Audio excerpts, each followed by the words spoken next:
Hello, have nice day. Let's see how to embroider a heart in French knot style.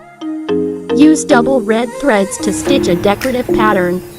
Wind the thread more times around the needle and draw the needle back through the fabric at the point where it came out.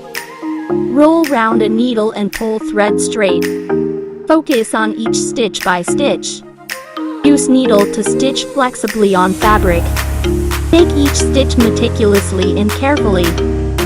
It takes 4-5 hours to finish this craft piece. It is applicable to make decorative patterns to soft clothing for kids. Order wholesale price range 10-15 min, order 20